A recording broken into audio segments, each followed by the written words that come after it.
Hey, what's up, YouTube? Car Addict here. Nope. No turbo still. Dang it. It's sitting on my table. I want to get it in badly, but I can't. Well, I can, but I said I was going to do something and I want to do it. I want to get the testing done with the stock turbo, stock intake and everything, and then the new turbo in with the stock intake and stuff like that as my beginning of my tests that I want to run. I cannot find my intake tube. I found my box, but not the tube. Why they weren't together, I don't know. I just moved though, so I don't know where anything is, really. I've located most of my tools, but not even all of those, but I believe I have everything I would need for the swap. However, I got my fog lights in, so I'll show you those in a second, just so you can get an idea on the color. They've all been about the same yellow, but basically longevity is what I'm after now. I've loved the yellow on all three sets. The first set I know was something like CALAIS, something like that on YouTube. They're chrome sections with the chips on them, and there's a little set screw you could turn and point the chip whichever direction you want. They didn't last a year. I threw them away, and then I remembered, oh yeah, I bet they had a warranty. I went online, and yeah, they did, but I didn't even worry about it because I'd already thrown them away. Second set didn't last a year. I remembered about the warranty this time, but I bought them on somebody else's Amazon account, and I figured for $20 or 22, whatever they were, I'm not even going to bother this person to get them to file like a return for me and forward me the emails and stuff. Screw it. So I bought my own third set again, whole different brand. This time though, they have the cooling fan and the bigger heatsink. Maybe that will make them last.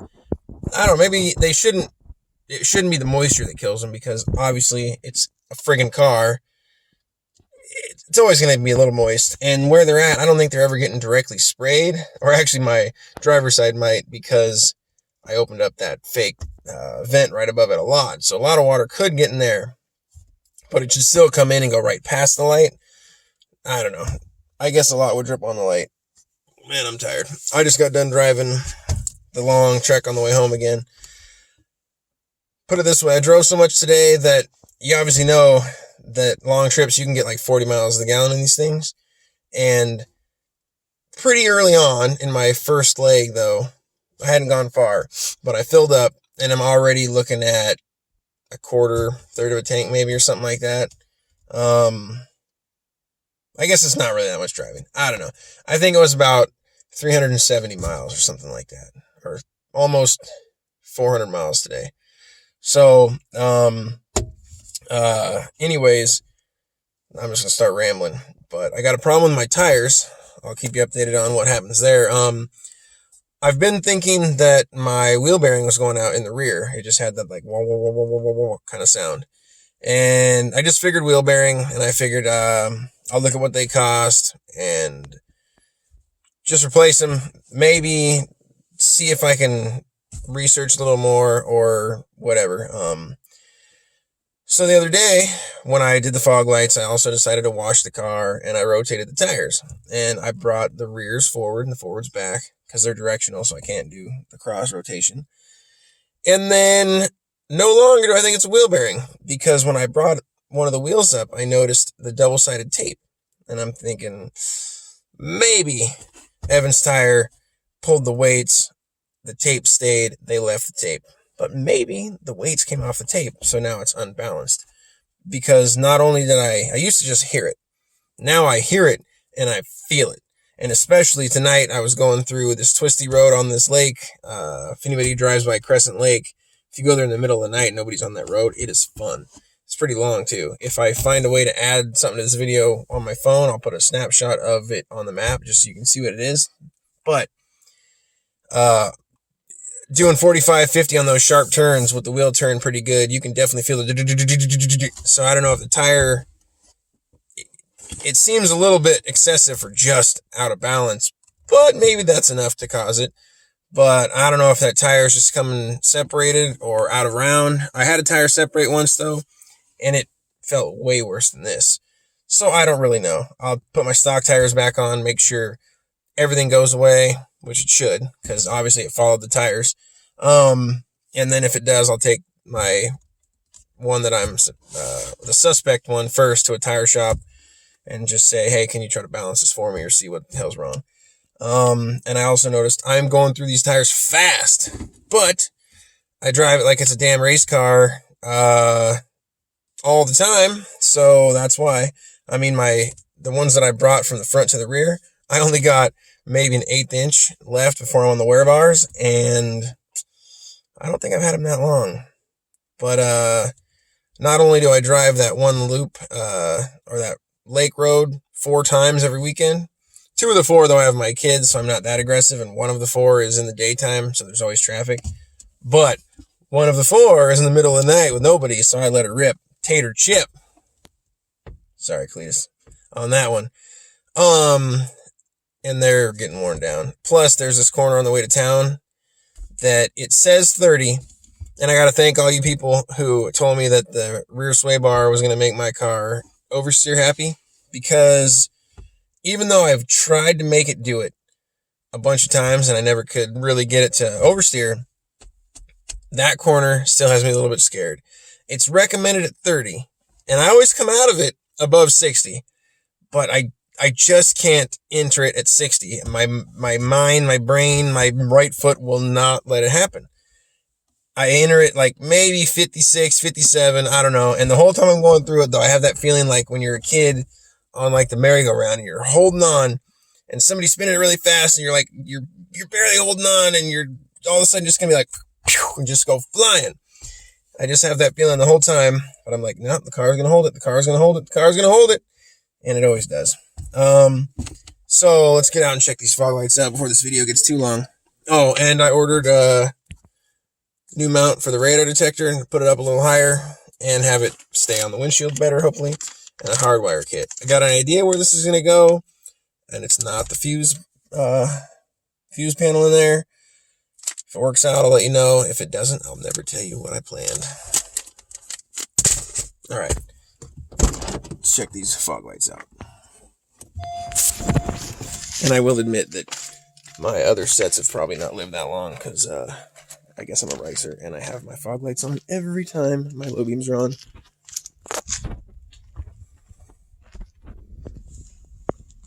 But there's the yellow. And just for comparison, if you've ever seen the Last Fit switchback LEDs that do this and come on amber, you can see the color difference right here.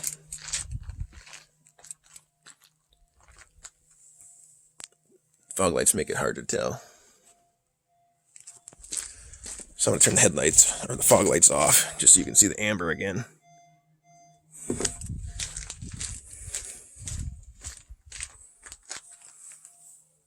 Man, maybe from here, if I hide the white, well, it's going to be hard to make it come across on camera, but that's what they're like. I'll go inside and show you my old ones in a second, so you'll see what they look like compared to the other set. I'm sure you've seen the same generic style of headlight that everybody makes. It's the big heat sink in the back with the fan right below it, and I'll put the link up to the ones I bought in the description, but I won't have a picture of them because they're already in the car. But they're the same. They look the same as my low beams. They look the same as my high beams. Oh, and Last Fit, make some yellow fog lights that last for me if you can. Here's my experience with LEDs. I bought no-name LEDs for the interior, and then the one set, actually, one in my map light and my rear dome light, and I used the same bulk set in my wife's CRV. 2 of hers now I've started doing it. Certain chips will die and they'll flicker, and it's, oh man, it's annoying when it starts happening. Just, it's like Morse code going off, and it drives you nuts. I bought Last Fit ones, which I'm sure other brands are fine too, but I bought Last Fit interior bulbs. They're way more expensive. It's like $10 for 2 instead of $10 for 10. But so far, 0 problems. And they were actually a little whiter and brighter. Now, obviously, all my headlights that are last fit, no problem. Even my white last fit low beams, when I put my switchbacks in, went to my fog lights for a while between having the yellow set, and they lasted as long as I kept them there, and they still work. I don't have them in anything, but they still work. I put a set of last fits in my dad's truck. They still work. And then as far as a third party or a different company but last fit, I bought these really bright backup bulbs for my car. I'll actually show you how bright they are in a second, and I'll link those too. I heard of somebody else having a problem with theirs, different brand, so I looked at mine, and I forget how many chips are on it, but there's already like certain strips of LED chips that are dead. Last Fit doesn't make those though, and I'm sure other companies make some that don't have problems, but mine do.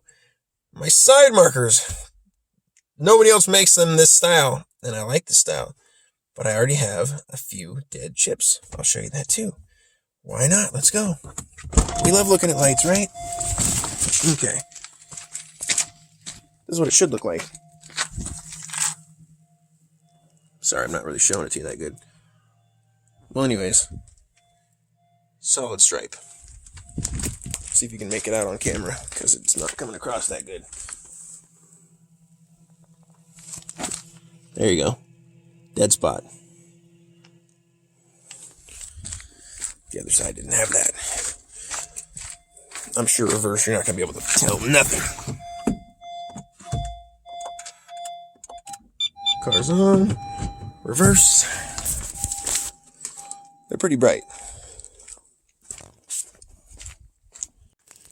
And actually from here, I can't even tell. One's not as bright as the other. Let's see if we get up real close. Maybe you can see that. Maybe you can't. I don't even know if I'm pointing in the right spot. Doubt I am.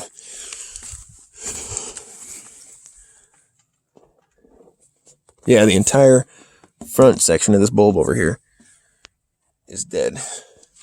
And I'm blind now. Whereas the whole section of that light is good. That socket might be turned a little bit though. Man, I can't see. Alright, let's go inside. Stop wasting time. Headlights off.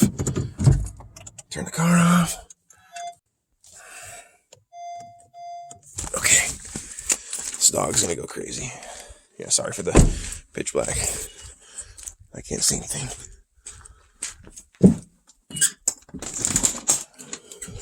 Hi, buddy.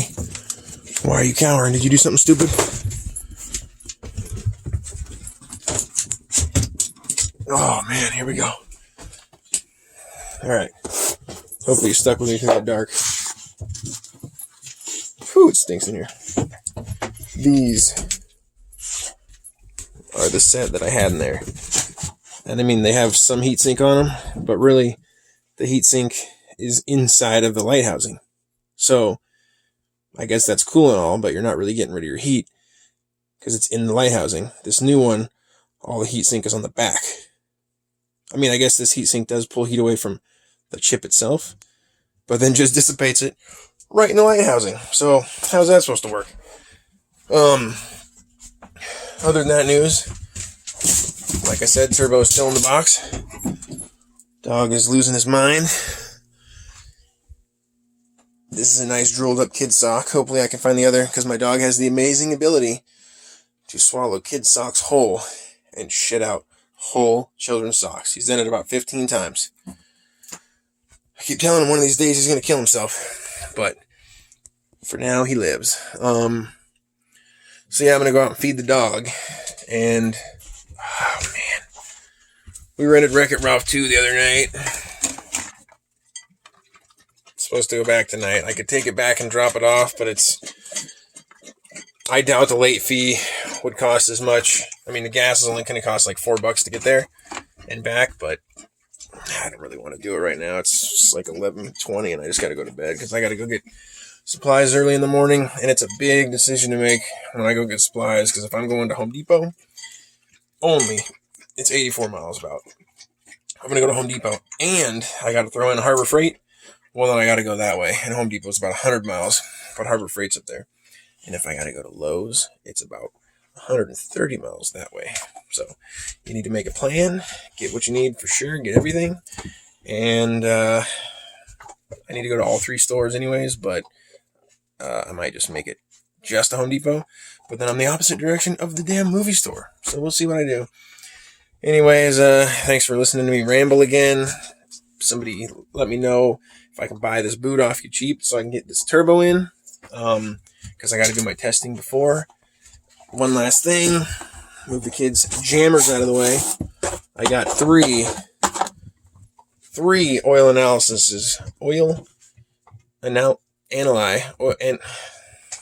Analyses. I know that was wrong. I just wanted to say it weird. Anyways, I got 3 of those suckers going to Blackstone. It's Honda 020, Idemitsu Zepro, whatever, 530, and Mobile One 030. Not really picky on oil. I pretty much just get whatever full synthetic. I do basically get 530 now when it's my choice, but when Honda's doing it for free, I let them use 020. I do it myself at 50% or 60, and they do it for free at about 15 or 20. I'm not so picky on the brand.